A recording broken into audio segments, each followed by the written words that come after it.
తాకట్లో ఉన్న మీ బంగారాన్ని విడిపించి ఆ రోజు ఆన్లైన్ రేటుకి కొంటాం. Sharma gold company. వీక్షకులందరికీ నమస్కారం. 2026వ సంవత్సరం ఆంగ్ల నూతన సంవత్సరాది కన్యారాశి వారికి ఏ విధమైనటువంటి ఫలితాలను ఇవ్వబోతూ ఉన్నది అనేటువంటి విషయాన్ని ఈ వీడియో ద్వారా క్లుప్తంగా తెలుసుకునేటువంటి ప్రయత్నం చేద్దాం. ఇందులో ఇది మన పండగ కాదు, ఆంగ్ల సంవత్సరం అనేటువంటిది. అయినప్పటికీ గ్రెగేరియన్ క్యాలెండర్ లో మారినటువంటి తేదీలు సంవత్సరాల వల్ల చాలా మంది అడుగుతూ ఉంటారు, ఈ కొత్త సంవత్సరం మరి ఎలా ఉంటుందండి, ఏంటంటే పరిస్థితులు. వారి గురించి కుతూహలం కోసం చెప్పడమే తప్పితే ఉగాది రోజునే అసలైనటువంటి పంచాంగ శ్రవణము. అయితే కొంతమంది అతిశయోక్తితోటి మధ్యన జ్యోతిష్యం ఎలా తయారైందంటే, అబ్బాయి మనం మోడర్న్ గా ఉన్నాము, లేదా వాళ్ళ వేషధారణ అంటే పక్క వాళ్ళ గురించి కామెంట్ చేయాలన్న ఉద్దేశం కాదు, కానీ వాళ్ళ మాటలు అంటే ఇప్పుడు ఈ ఆంగ్ల సంవత్సరంలోనే ఆదాయ వ్యయాలు, రాజపూజ్య అవమానాలు, ఇలా అనేక రకాలుగా మాట్లాడుతూ ఉన్నారు. లగ్నం అంటే ఏంటో కూడా తెలియనటువంటి వారు గోచారాన్ని లగ్నంతో ఫలితాలు చెప్తూ ఉంటారు కొంతమంది. దీంట్లో గజకేసరి యోగం అంటాడు ఒకడు, భారతంలోనేమో భరతుడు, రామాయణంలోనేమో ఇలా ఏదో సామెత ఉంటుంది చూడండి. అలాగా అసలు లగ్నానికి గోచారానికి సంబంధం ఏంటో, లేకపోతేనేమో బుధాదిత్య యోగం ఏంటో, గజకేసరి యోగం ఏంటో, ఈ 3 రోజుల్లో మీరు కోటీశ్వరులు అవడం ఏంటో మరి నాకు తెలియదు, కానీ ఇవన్నీ వచ్చాయి. అయితే ఇది మీరు ఖండించండి. ఎప్పుడూ కూడా జ్యోతిషం అనేటువంటిది నవ్వుల పాలు కాకుండా ఉండాలి అంటే అటువంటి వారిని మీరు ఖండించాలి. రాజపూజ్య అవమానాలు ఎవడైతే చెప్తున్నాడో వాడిని ఖండించండి. ఇక ఈ ఆంగ్ల సంవత్సరంలో కన్యా రాశి వారికి ఏ గ్రహాలు యోగిస్తూ ఉన్నాయి? ఇక్కడ 6వ స్థానమందు రాహువు అనుకూలమైనటువంటి గ్రహం. ఈ సంవత్సరం మొత్తం మీద షష్ఠరాహువు చాలా యోగించేటువంటి గ్రహంగా చెప్పవచ్చును. 6వ స్థానమందు రాహువు ఇచ్చేటువంటి బలం ముందు ఏ బలము కూడా సరిపోదు, అంత బలమైనటువంటి గ్రహం. ఆ ఫలితం మనం మాట్లాడుకుందాం. ఇక కంటక శని, 7వ స్థానమందు శనేశ్వరుడు. ఆయన వక్రిస్తారు, మామూలుగా ఉంటారు, ఏదైనా 7వ స్థానాన్ని వదిలిపెట్టరు. అయితే కొంతమంది ఏమో మళ్ళీ శని వక్రించినప్పుడు ఒక వీడియో తీస్తాడు, మామూలుగా ఉన్నప్పుడు ఇంకో వీడియో తీస్తాడు, అది ఇష్టం. అసలు ఈ ఫలితాలు ఎక్కడ చెప్పబడ్డాయి? ఒక శ్లోకం చెప్పమంటే ఎవరికి రాదు. సరే, ఆ విషయాలను పక్కన పెడితే ఈ శనేశ్వరుడు మొత్తము కూడా 7వ స్థానం అందే ఫలితాన్ని ఇస్తున్నారు. అది కంటక శని, అదంత అనుకూలమో కాదు, ప్రతికూలమో కాదు, మిశ్రమ ఫలితాలు. ఇక జూన్ నెల 2వ తారీఖు వరకు గురువు దశమ కేంద్రమందు ఫలితాన్ని ఇస్తారు. జూన్ 2వ తారీఖు దగ్గర నుండి అక్టోబర్ 31 వరకు లాభస్థానమందు గురువు గొప్ప యోగ్యమైనటువంటి ఫలితాన్ని ఇస్తారు. అక్టోబర్ 31 తర్వాత 12వ స్థానంలోకి వచ్చి అర్ధశుభుడుగా గురుడు ఫలితాన్ని ఇస్తాడు. అంటే ఓవరాల్ గా గ్రహస్థితిని చూసుకుంటే ఒక 55% వరకు మనం కన్యా రాశి వారికి శుభ ఫలితాలని ఆశించవచ్చు. ఎందుకు 55%?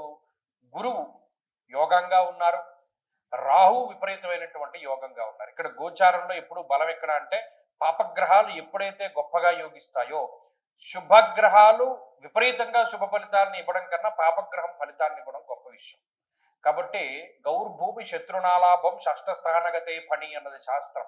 ఇప్పుడు కన్యారాశి వారికి గత సంవత్సరంలో కానీ ఈ సంవత్సరంలో కానీ బలం, ప్రధానమైనటువంటి బలం రాహువు.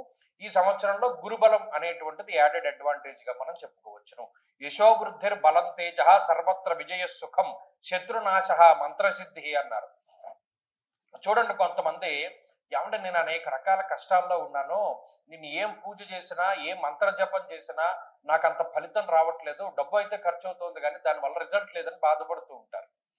కానీ ఇప్పుడు చూడండి, మంత్రసిద్ధి అనేటువంటి మాట మాట్లాడారు. ఈ గురువు యొక్క బలం ఎప్పుడైతే పెరుగుతుందో గతంలో చేసినటువంటి పూజల తాలూకు ఫలితాలు కూడా కన్యా రాశి వారు పొందగలుగుతారు. మంత్రసిద్ధి అన్నారు. అలాగే మరి జూన్ 2 వరకు దశమ స్థానంలో గురుడు ఉన్నారు కదా, అప్పుడు సప్తమ దశమాలు 2 కంటక స్థానాలే కదా. ఆ 2 గ్రహాలు కూడా అంత యోగించవు శని గురులు. అప్పుడు ఏ విధమైన పరిస్థితి ఉంటుందంటే, ఓ సంవత్సరం ప్రారంభం జనవరి 1 నుండి జూన్ 2 వరకు కూడా చూసుకుంటే ధాన్యనాశో ధనచ్ఛేద వృధా సంచరణం భయం అన్నారు. ఇక్కడ కొంత ఖర్చు చెప్పాడు సంవత్సరం మధ్య వరకు. అంటే ఒక ఫస్ట్ హాఫ్ అంతా సెకండ్ హాఫ్ కింద మనం పెట్టుకుంటే జూన్ వరకు ఖర్చు చెప్పాడు. ఎవరికి? కన్యా రాశి వారికి. ధాన్యనాశ ధనచ్ఛేదం వృధా సంచరణం భయం. ఈ డబ్బంతా కూడా ఏమవుతుందంటే అప్పులు కట్టుకోవడానికో, లేకపోతే ఏదైనా శుభ కార్యక్రమాలు చేస్తే వాటి బాకీలు తీర్చుకోవడానికో అటువంటి వాటికి ఖర్చు అవుతూ ఉంటుంది. అలాగే అనవసరంగా కొన్ని సార్లు ధనాన్ని ఖర్చు పెట్టవలసినటువంటి పరిస్థితులు ఏర్పడతాయి. వృధాగా భయపడుతూ ఉండడం ఇవి సహజ లక్షణాలుగా చెప్పారు. అలాగే ఇక్కడ ఇంకొక మంచి విషయం ఏమిటి అంటే ఉద్యోగపరమైనటువంటి మార్పులు. ఉద్యోగ మార్పు ద్వారా దేశాంతరవాసం చేయగలిగేటువంటి శక్తిని ఈ గ్రహస్థితి ఇస్తుంది. అంటే విదేశీయానం చేయగలగడము, లేదా విదేశాల్లో స్థిరపడము, లేదా విదేశాల్లో ఉండేటువంటి వారికి అక్కడ ఏదైనా గుర్తింపు లభిస్తూ ఉండడం. కొంతమంది ఏదో మాకు ఇక్కడ సిటిజన్షిప్ రావాలండి, లేకపోతే ఏమో ఇక్కడ ఉద్యోగం రావాలండి, ఇక్కడ వ్యాపారానికి ఫలానాది కావాలండి అని అడుగుతూ ఉంటారు. అటువంటివన్నీ కూడా అక్కడ ఏర్పడడానికి వాటికి కన్యా రాశి వారికి అవకాశం ఉన్నది. ఇది ఏ సందర్భంలో, ఏ నెలల మధ్యలో అంటే జూన్ 2 నుండి అక్టోబర్ 31 మధ్యలో అప్పుడు జరుగుతుంది. అలాగే ఈ లోపల వేరే ప్రాంతం వెళ్ళడానికి, వేరే దేశం వెళ్ళడానికి చేసుకునేటువంటి సన్నాహాలు ఇవన్నీ కూడా చక్కగా ముందుకు సాగుతూ ఉంటాయి. వాటి వల్ల ఏమి ఇబ్బంది లేదు. ఇక ఉద్యోగ వ్యాపారాలు మధ్యస్థంగా ఉంటాయి. ఇక్కడ విపరీతమైనటువంటి లాభము లేదు, విపరీతమైనటువంటి నష్టము లేదు. వచ్చినటువంటిది గెటాన్ అవడానికి సరిపోతూ ఉంటుంది. అలాగే సంపాదించినటువంటి డబ్బు, ధనం అది నిల్వ చేయడంలో కొంత ఇది ఉంటుంది, జాప్యం ఉంటుంది. ఎందుకంటే మరి ఖర్చులు కనబడుతున్నాయని చెప్పాం కదా. అలాగే ఇంకొక ముఖ్యమైనటువంటి విషయం ఏంటంటే ఉద్యోగపరమైనటువంటి విషయాల్లో కొన్ని క్రియాశీలకమైన మార్పులు జరుగుతాయి. అంటే ఉద్యోగం పని వేళల్లో కానివ్వండి, లేకపోతే ఉద్యోగ సంబంధమైనటువంటి విషయాలు, పనిచేసేటువంటి కంపెనీల్లో మార్పు కానివ్వండి, ఇలా ఏదైనా తీసుకున్నా వాటిలో అనేక రకాలైనటువంటి మార్పులు జరగడానికి అవకాశం ఉంటుంది. ఇలా కన్యా రాశి వారికి ఉండేటువంటి పరిస్థితుల్లో ముఖ్యంగా ఆర్థిక సంబంధమైన విషయాలు కూడా ప్రభావితం అవుతాయి ఈ గ్రహస్థితి వల్ల.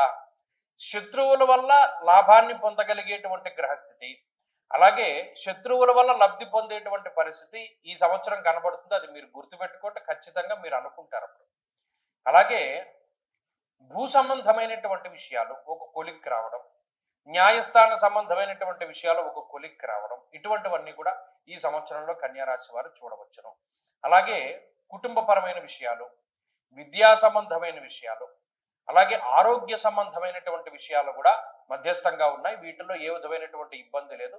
ఒకవేళ రాహు మనకి యోగిస్తూ ఉన్నారు కాబట్టి మిగతా ఏదైనా అనారోగ్య సమస్యల జాతకం వల్ల ఏర్పడ్డా త్వరగా రికవరీ అవుతారు. ఇక ఈ 55% శుభ ఫలితాలను మనం పెంచుకోవాలి అంటే చక్కగా ఈ సంవత్సరంలో ప్రత్యేకించి మీరు ఒక విషయం గుర్తుపెట్టుకోండి. షష్ఠి తిథి 2 సార్లు వస్తుంది. శుద్ధ షష్ఠి కానీ బహుళ షష్ఠి కానీ ఎప్పుడు వీలుంటే అప్పుడు సర్పసూక్తంతో సుబ్రహ్మణ్యేశ్వర స్వామి వారికి అభిషేకం చేసుకోండి. అలాగే షష్ఠి ఉపవాసం ఉండండి. అది చాలా గొప్ప ఫలితాన్ని ఇస్తుంది. మీ జీవితంలో ఈ గ్రహస్థితి వల్ల వచ్చేటువంటి దోషాదులని ఖచ్చితంగా అది తగ్గించి వేస్తుంది. ఇందులో ఏమాత్రం కూడా అతిశయోక్తి లేదు. కాబట్టి ప్రతిరోజు చదువుకునేటువంటి విషయాల్లోకి వస్తే సుబ్రహ్మణ్య కరావలంబ స్తోత్రం అనేటువంటిది చాలా ముఖ్యము. ఆ సుబ్రహ్మణ్య కరావలంబ స్తోత్రం ప్రతినిత్యం చదువుకోవడం మంచి ఫలితాన్ని ఇస్తుంది.